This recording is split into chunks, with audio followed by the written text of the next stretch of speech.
다음에 공공기관 혁신 가이드라인에 대해서도 좀 묻겠습니다. 공공기관 정부 혁신 가이드라인에서 네. 공공기관의 정원을 원칙적으로 감축해라라고 하는 지침을 내리시고 또 필수 인력 소요라고 하더라도 기존 정원과 현원차 인력 재배치를 통한 자체 흡수를 원칙으로 해라라고 하는 지침을 내리세요. 그러시죠? 근데 이 공공기관 혁신 가이드라인이라고 하는 것이 대학의 병원에까지, 국립대학의 병원에까지 다 그대로 적용되는 바람에 제가 대학병원으로부터 제출받은 자료에 따르면 2024년 5월, 9월 기준으로 443명이 감축됐어요. 알고 계시죠? 그런데 거꾸로 그렇게 감축했던 대학병원들이 작년과 올해 사이에 증원이 필요하다 해가지고 증원을 다시 신청합니다. 그러자 정부가 그걸 승인해줘요. 대표적으로 강릉 원주대 치과병원은 3명을 감축했는데 그 뒤에 17명이 필요하다 해서 증원 요청을 하고 이 중에 4명을 승인해줍니다. 전남대학교는 170명을 감축했는데 다시 1년 만에 166명 증원이 필요합니다. 이렇게 요청을 하고 그 중에 51명을 기재부가 승인해줍니다.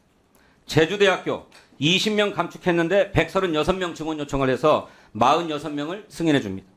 강원대학교 5명을 감축했는데 231명이 필요하다라고 증원 요청을 해서 그 중에 80명을 승인해줍니다. 충북대학교 43명을 감축했는데 368명이 증원돼야 된다 이렇게 요청을 해서 152명을 승인해줍니다. 1년 만에. 그러면 정부의 공공기관 혁신 가이드라인이라고 하는 것이 현실과 실정을 전혀 모른 채로 일률적으로 막 적용하려고 했던 것 아닙니까? 어떻습니까? 일단은 이것은 이거 저 증원해 준 거는 필수 소요를 반영해서 증원을 해준 걸로 제가 파악이 됩니다. 아니 그런데 그 전에는 막 줄이라고 했단 말이에요. 네. 그래서 억지로 막 줄입니다. 예? 그러니까 정부의 가이드라인이라고 하는 것이 정말로 현장은 모르는 또 정부의 방침처럼 필수 의료 인력 또 지방 의료 살리겠다 이렇게 했는데 그것과 동떨어진 지침을 대학병원에 막 관철시켜 왔다는 거예요. 또 하나 봅시다. 네. 내가 대표적으로 지난번에 첫 감사 때도 제가 말씀드렸었는데 2018년도에 한국철도공사는 노사 합의에 따라서 자회사 직원들의 임금 수준을 본사의 동일 근속 대비 80% 수준까지 맞추겠다라고 노사 합의를 합니다.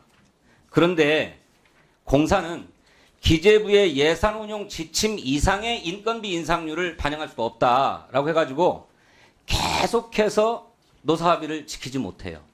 그런 결과 코레일 네트워크스 노동자들 경우에 20년째 최저임금 수준에 머물러 있습니다. 그래서 똑같이 20년씩 근무했는데 본사 직원과 자회사 코레일 네트워크스 직원의 급여 차이가 2배에 이르러요. 코레일 네트워크스는 191만 원, 한국철도공사 코레일 20년차 직원은 362만 원. 이렇게 저임금에 허덕이면 되겠습니까? 그래서 정부의 그 가이드라인을 계속 준수하면 앞으로 10년이 지나도 똑같은 수준이 된다는 거예요. 이거는 ILO 국제노동기구가 정부의 지침이 개별 기관의 단체 교섭의 실질적인 틀로 작동하고 있다. 이렇게 하지 않도록 해달라라고 권고했는데 이것은 ILO의 핵심 협약을 위반하는 것이라는 것입니다. 정부가 가이드라인을 현실적으로 만들어야 되는 건 아닙니까? 어떻습니까? 네, 하여튼 지금 말씀 주신 거는 제가 좀 다시 살펴보겠습니다. 네. 그렇습니다. 예, 진성준 의원님 수고하셨습니다. 다음은 존경하는 구자근 의원님 질의하십시오.